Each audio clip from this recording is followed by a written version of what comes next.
ways as well. Though we pay taxes, in fact, we pay more than most states per capita. We're not a state. We don't control the DC National Guard. We don't have senators or full autonomy. Limited home rule gives the federal government the ability to intrude on our autonomy in many ways. I've said before, and I'll repeat, that I believe that the president's view of DC is shaped by his COVID era experience during his first term. And it is true that those were more challenging times related to some issues.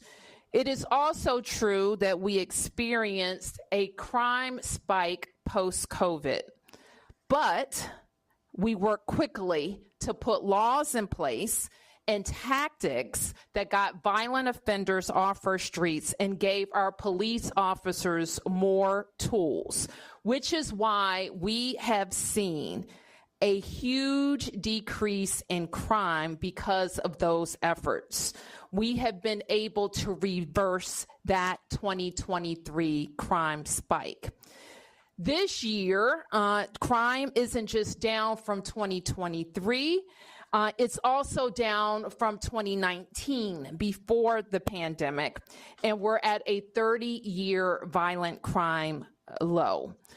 We're not satisfied. We haven't taken our foot off the gas, and we continue to look for ways to make our city safer. We know, however, as most have heard from the president's press conference, that he has prerogatives in D.C. unlike anywhere else in the country, including his authority given by our home rule charter to require the mayor, to require me to supply services of the Metropolitan Police Department. And he also has control and the ability to deploy the National Guard. But let me be clear, as our home rule charter is also clear, and the president's executive order restates. Chief Pamela Smith is the chief of the Metropolitan Police Department, and its 3,100 members work under her direction. The Home Rule Charter requires the mayor to provide the services of MPD during special conditions of an emergency, and we will follow the law. Though there's a question about the subjectivity of that declaration.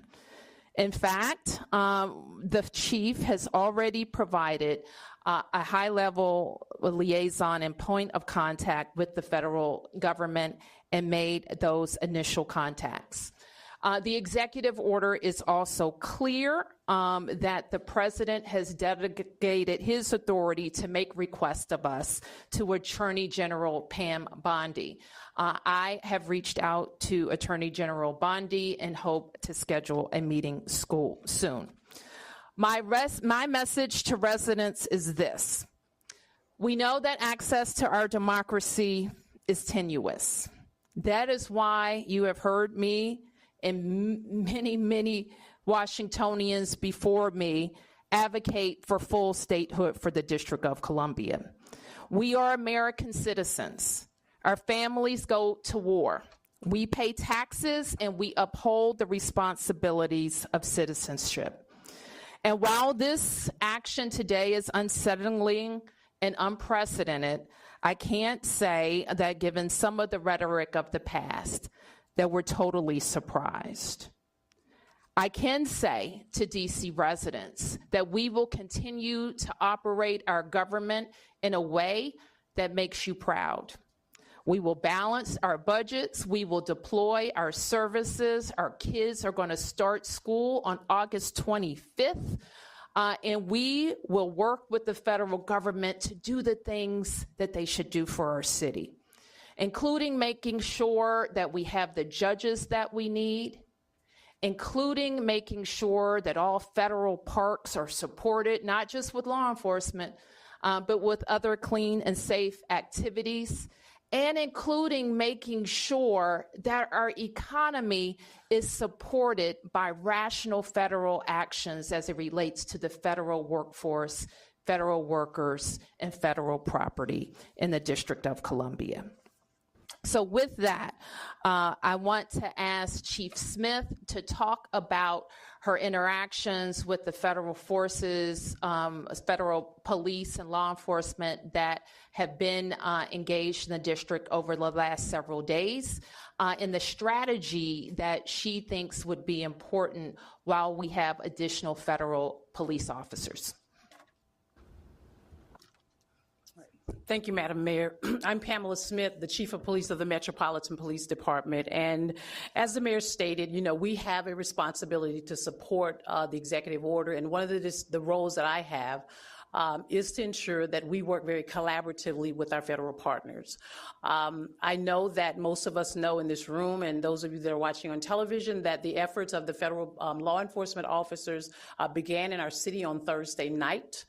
I met with the director of the U.S. Marshal, who has been at that point overseeing the operational component of how the federal resources will be allocated and deployed around our city. With that conversation, it was very, very important for me to ensure that not only do we work collaboratively with our federal partners, but we offer up areas across our city where we can work with them in areas where we know that we want to reduce crime. And so that was the effort on yesterday. We spent roughly about an hour just kind of planning and talking through what that's going to look like.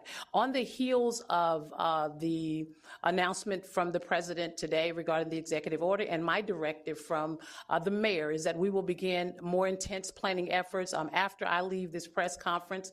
I've also met with one of the other liaisons that have been assigned to work with the U.S. Marshal, along with myself, regarding the efforts around the city for how we will allocate resources. What I will say is this: our relationship with our federal partners is not new. We do this on a daily basis. We are very, very, very much in tune to having federal law enforcement officers working with us on our Capital Area Regional Task Force. Our federal partners work with us, especially on some of our warrant executions. They work very, very closely with us with our Violent Crime Suppression Division, and it is my intent and my police department's intent to continue those efforts. What you will see is an enhanced presence. The second thing that's really important to me, and I'm speaking directly to our community, is that we have a relationship with our community that is very important to us, our community members. And so having our Metropolitan Police Department working alongside of our federal partners who have come into the city to really help us assess and deal with the crime, that some of the crime spikes that we have, we will work alongside them, but intentionally, we want to make sure that our community understands that we are there. We're going to be boots on the ground. If you see something, again, say something. We value those relationships. Our community members, and I want to say thank you for all the work that you've done with the Metropolitan Police Department up to this point. Those relationships are very, very important to us, and we want to continue to build upon that and continue to enhance that. I'll turn it back over to Mayor Bowser now. Okay, we'll take a few questions, and I'm joined by members of my public safety team, including Deputy Mayor Appiah and Chief John Donnelly. Yes, please identify yourself. Mayor Bowser, Campbell Robertson with the New York Times. Do you think this was inevitable, or do you think there are things that the city could have done with the council to prevent the state from coming? This is, I don't know. I can't answer that question, and I think that's a question that you're familiar with the rhetoric about the city and how long it goes back, and we also know that we're not experiencing a spike in crime, but a decrease in crime. Yep. Mayor Tom Sherwood, News Radio. You and the chief are talking about partnerships to the federal partners who are coming in. The president is talking about a takeover of the city's police department.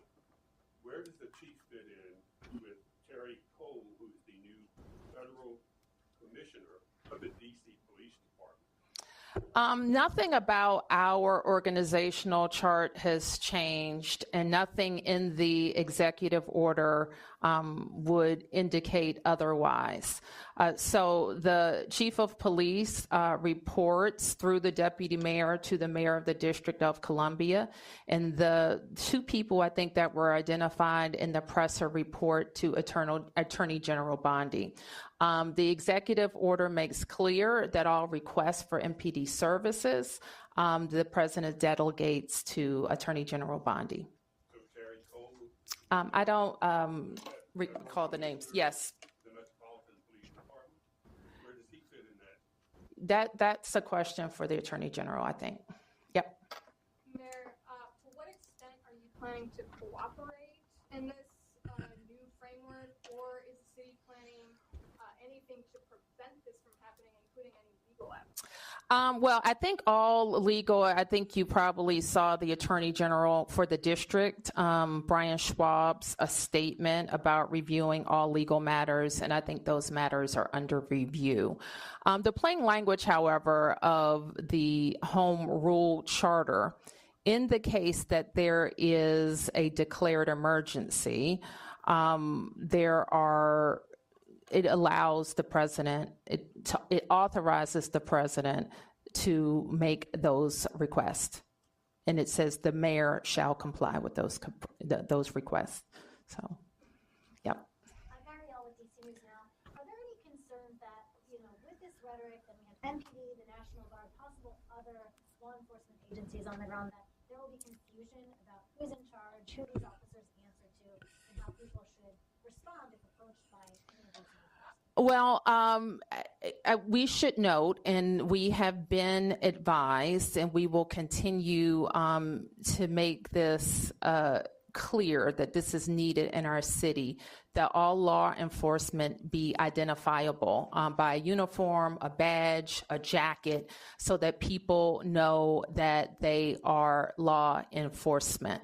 And the chief, in her coordination with the kind of the command on the federal side, will make clear kind of how the protocols for response. And if there's any additional information we need to get out to the public, we will. But the main point is this: everybody should follow the law, the police and the community. And that's the case now. It was the case last week, and it was the case the week before that. So nothing has changed about that. Yep. Be able to respond to the statement that came out from DC Police Union. They've come out saying that they stand with the president, and that they have also said that crime is spiraling out of control. They're also calling for the president to go even further and repeal some of the legislation that DC Council passed. I'm afraid I haven't seen that statement yet, so I don't want to comment on it. We have, worked very closely with the DC Police Union. Some issues they've advanced, I've totally agreed with. Others I haven't. One thing that we are squarely supportive of is making sure that our department can recruit more officers and get to a number that I think we need. We've worked cooperatively with them on recruitment and retention activities, on some other changes to the law that were very objectionable to the union and our members, and we will continue to do that. Yeah. Peace and blessings, man. So, in what way, if any, does this change your strategy in terms of your relationship with the president? You've been pretty cooperative, pretty diplomatic, but he's saying one thing about crime, you're stating facts, and he's still infringing on your role as mayor. So, as far as your relationship and your strategy, what do you intend to do as far as, engaging with me? Well, we engage with all officials that impact the district, and that includes the president. So I don't expect that would change from our part. But as far as, and if I may follow up. Sure. Are you going to go what some might consider a bit harder in pushing back against what he's trying to do? Will your tenor change or intensify? My tenor will be appropriate for what I think is important for the district. And what's important for the district is that we can take care of our citizens. And if people are concerned about a president's ability to have the MPD police department be responsive to the Department of Justice, the time to address that is when we're talking about statehood for DC. If people are concerned about the president being able to move the National Guard into our city, the time to do that would have been when the Congress had a bill that it could have given control of the DC National Guard to DC. So there are things that when a city is not a state and not fully autonomous and doesn't have senators, that the federal government can do. Yep. Yep. Just to follow on his question, you at times in President Trump's first term were more confrontational with him, especially in 2020. You've tried to be more cooperative this time. Any second thoughts about that approach? And are you planning any sort of defiance, symbolic or whatever, in light of this? Well, I would refer you to the law.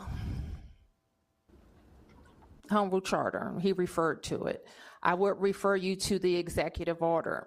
And so everything that we have said maintains my authority given by the Home Rule Charter.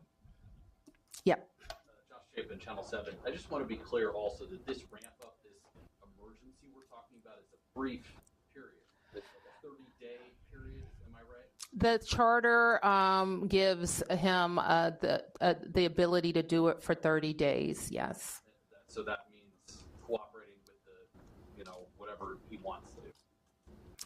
Well, it means that we follow the law, that the MPD follows the law as well as all of the federal officials who are here. It's also important and we will do this in our communications with them, understand like what they're looking to see. So the fact that we have more law enforcement and presence in neighborhoods, that could not, that may be positive if people are, if it's a positive action. So that's what the executive order says. Yeah, Mark. A couple quick questions. One, do you know, will the National Guard be armed? I don't know. And then, what if the Attorney General directs the Chief of Police to redirect sources to do something that you and the Chief disagree with? For instance, redirect resources from east of the river to the federal enclave or something like that. Will you comply with, you say you're going to follow the law, you say you want to be cooperative. What if you get a directive from the White House with the Attorney General that you just steadfastly don't agree with and think it's the wrong move and would jeopardize public safety in other neighborhoods? Will you comply? I don't have any reason to think that at this point, Mark, so I don't want to speculate about that. The executive order, as is the Home Rule Charter, is pretty clear that the directives the requests have to be related to federal purposes. And then can I ask, the president threatened to use not just the National Guard, but military, to bring the United States military, federal troops into the District of Columbia if needed. Can you respond to that threat? I mean, we're in uncharted waters already.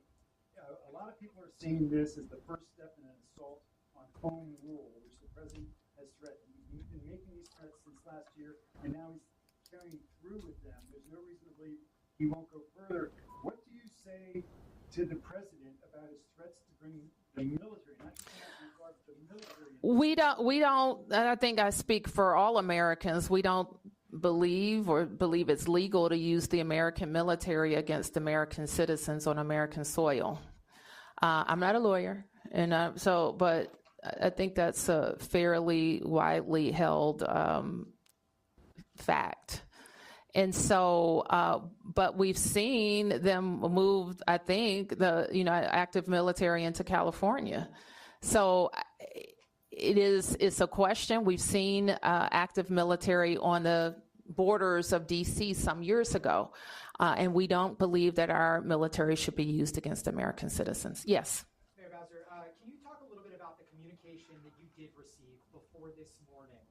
Did you know what this announcement was going to be before today? And can you just talk about the communication writ large before today? And secondarily, what do you say to DC residents who wanted to hear more from you, specifically in the last 5 days, being forthright, speaking to press and media? Can you just talk DC residents know I'm forthright. That's not a question. DC residents know that, and this press corps should know I speak to you all the time. So you should know that as well. And your question was when I did not know that the request of MPD would be made. I believed that they would announce that they were going to call up the National Guard.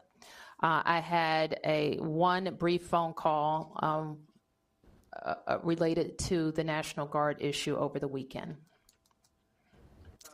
Yes. Can you identify yourself? Okay. Can you tell us what your main challenges are going to be with Chief Smith and the DC Police working with federal officials? And are you concerned that any federal official overseeing the DC Police Department is not going to know the city as well as Chief Smith and your officers? Chief Smith oversees the MPD.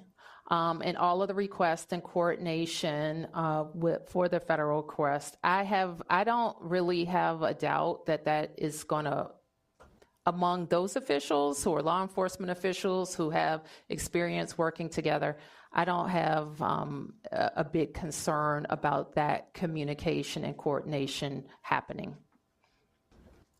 Who hasn't? Yep. Hi, Emma Huber with the Washington Post. During the conference this morning, President Trump spoke about how he wanted to empower DC police to hit back harder. Are you aware of any changes in the works to MPD's use of force policies? And does that kind of rhetoric, how do you feel about that kind of rhetoric?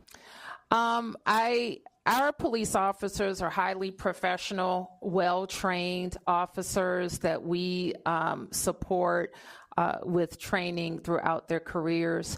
We're proud of where our department has come from in terms of their level of professionalism.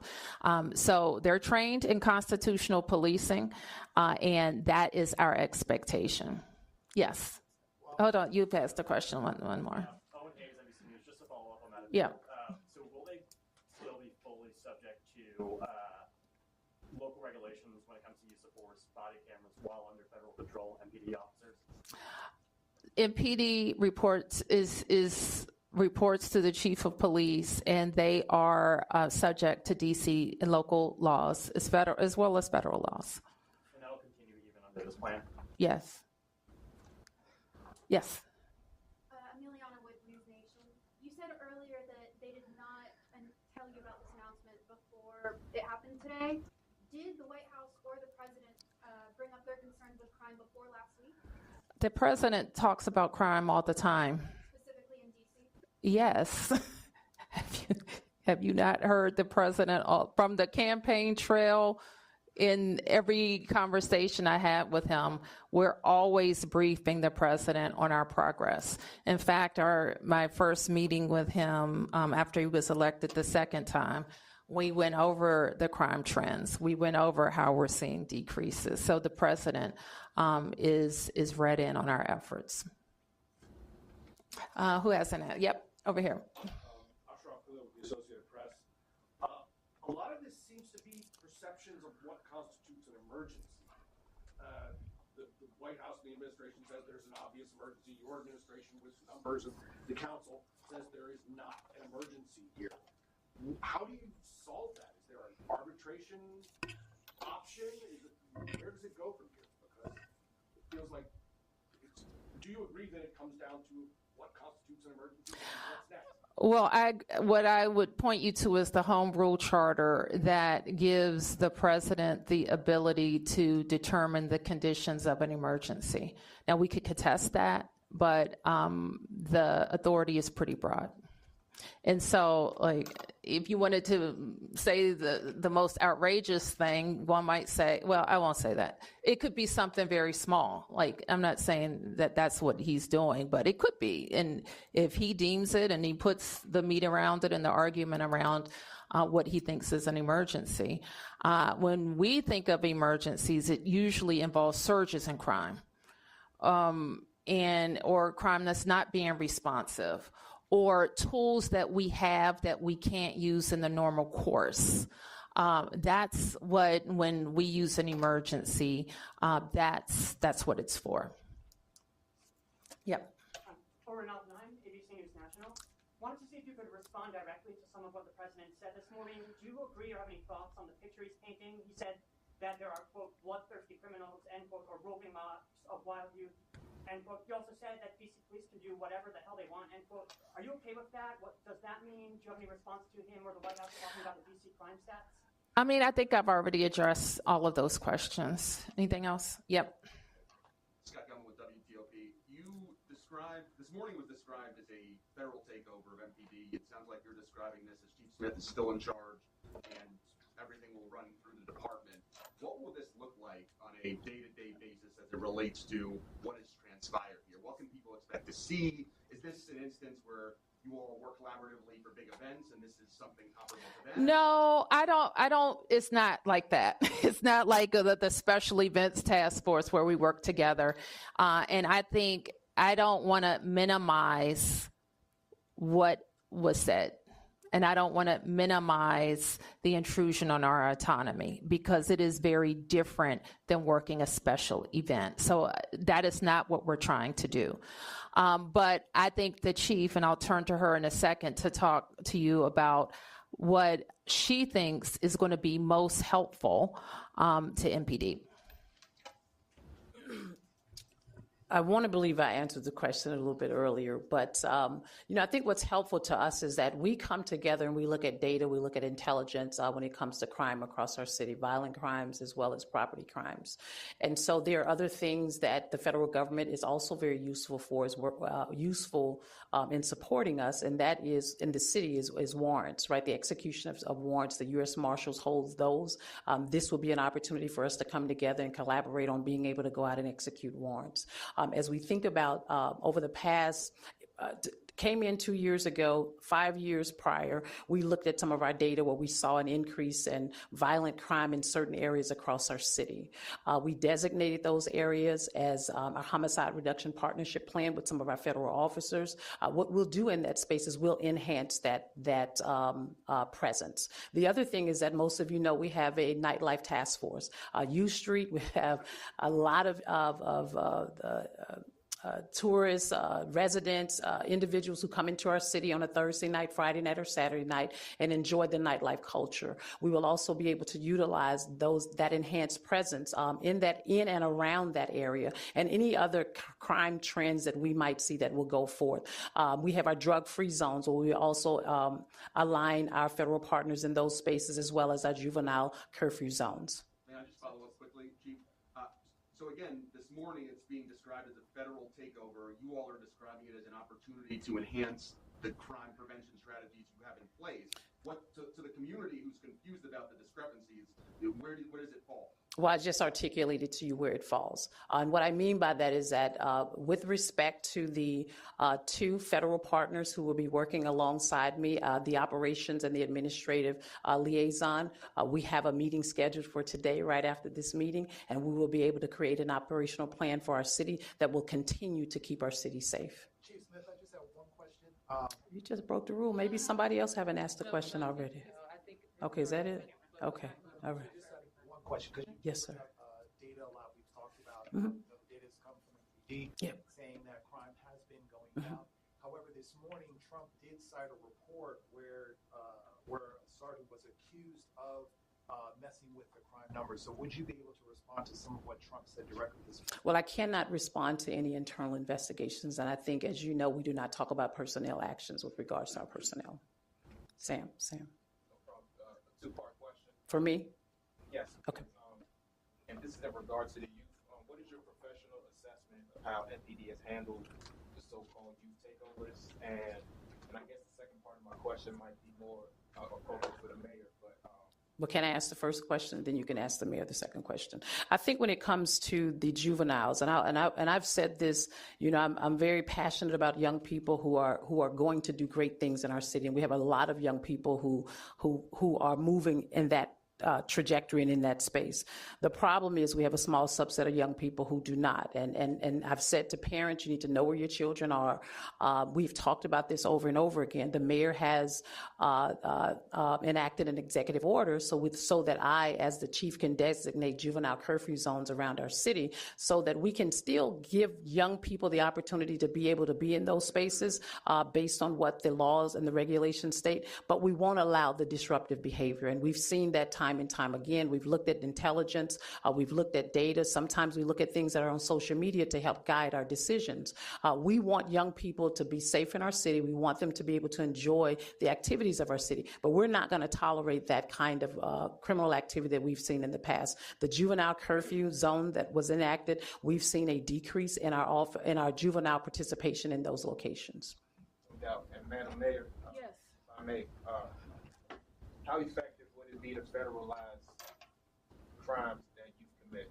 Because we keep hearing that from the U.S. Attorney for D.C., but how effective would that be as a crime prevention strategy? Well, I have had a pretty. We had a meeting with the U.S. Attorney for the Janine Pirro last week, and she does have a lot of interest in juvenile crimes and how her office can be more engaged.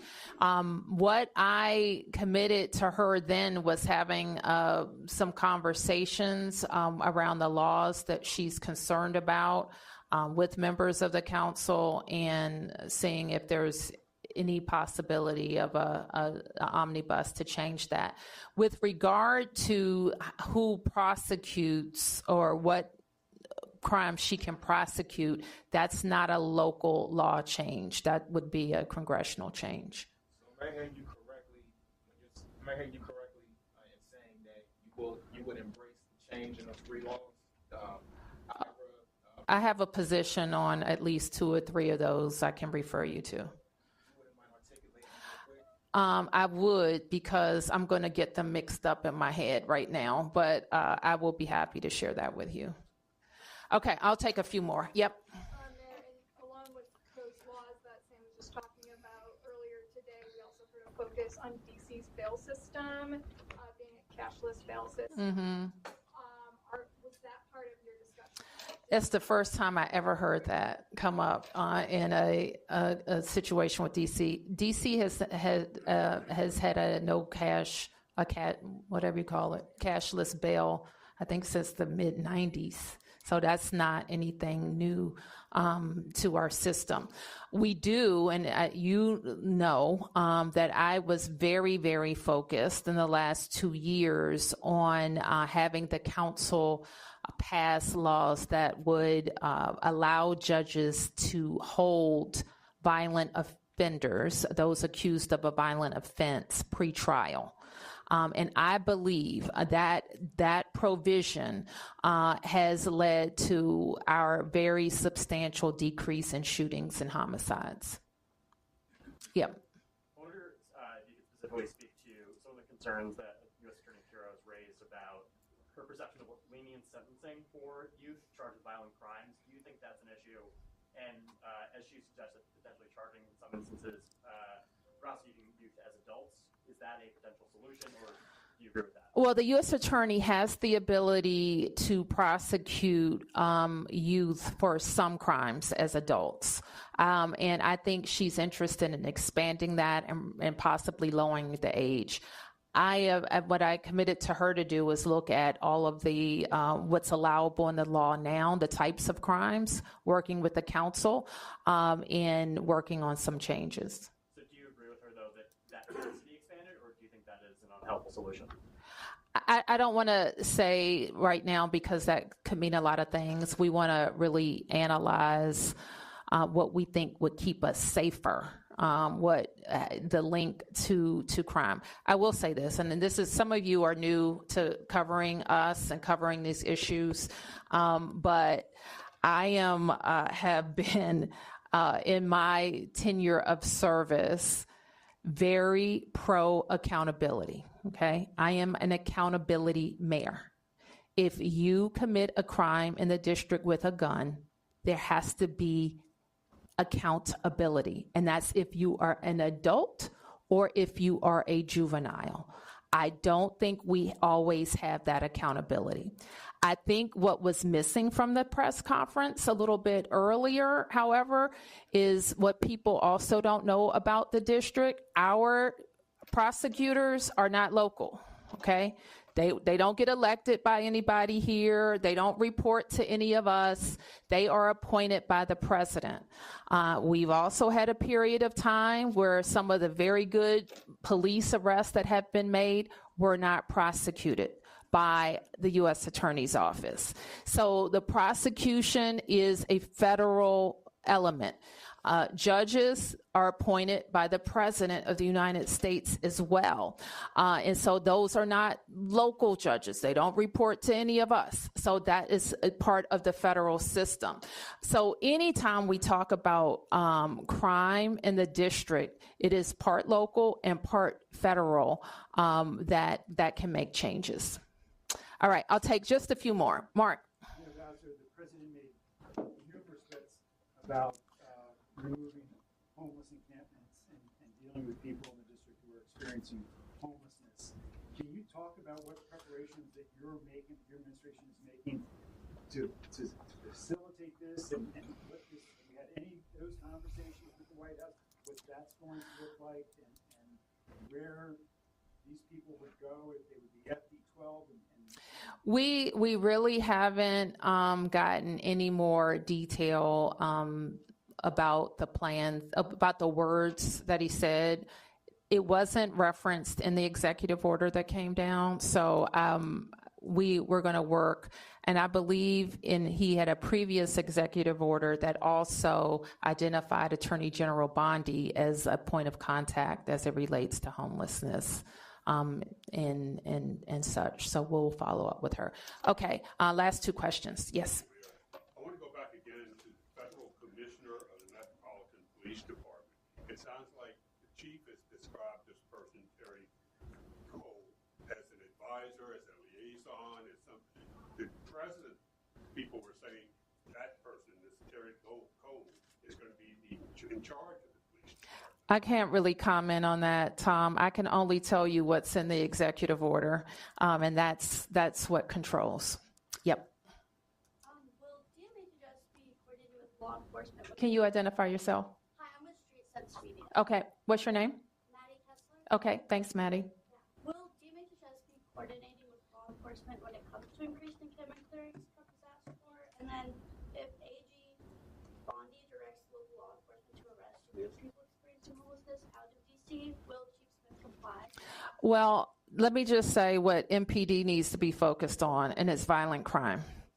We simply, like our force, when the chief deploys every day and every night, is focused on people who are committing crimes in the district. So I'll leave it at that. Mayor, one more if I could. Okay. You testified to Congress after the 2020 racial justice protests when there was concern that Trump might take control over MPD at that time, that would be a complete disaster, and that you were worried that you're going to lose control of the city. Can you reflect on this moment today? Do you feel that you're at risk of losing control of the city? Are you worried this is going to be a complete disaster? I'm going to work every day to make sure it's not a complete disaster. Let me put it that way. And I think that with Chief Smith's leadership and her expertise in both the federal space and the local space, we are going to do our level best to maintain, as the chief talked about, to maintain the trust that DC residents have in us. What could be a disaster is if we lose communities who won't call the police. That could be a disaster. Well, it will be a disaster if communities won't talk to the police, if a crime has been committed and could help solve that crime.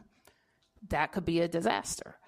It would be a disaster if people who aren't committing crimes are antagonized into committing crimes. That would be a disaster. So we're going to work every day to get this emergency put to an end, I'll call it the so-called emergency, and continue to do our work. And at the same time, make sure that if these are like the law enforcement officers who are called, they're leaving their homes, their towns, maybe doing double shifts. If our National Guard are deployed, they're leaving their primary mission to come. We don't want their time to be wasted. We want to be strategic and work with them. But I'll end by saying this. If we know the tools that are available to the district if we are experiencing a surge in crime, and I put them in place before. It includes curfews. I've asked the council to pass emergency legislation. I've asked the Congress for additional funds. We've done all of those things. So there's nobody here, and certainly nobody who works for me, who wants to tolerate any level of crime. And I know it's frustrating sometimes to hear if I say our crime numbers have gone down, yet you've been a victim of crime. It doesn't matter to you if crime has gone down, if you were a victim or you know someone who is a victim. So we understand that. We work every day to stop crime. Thank you, everybody.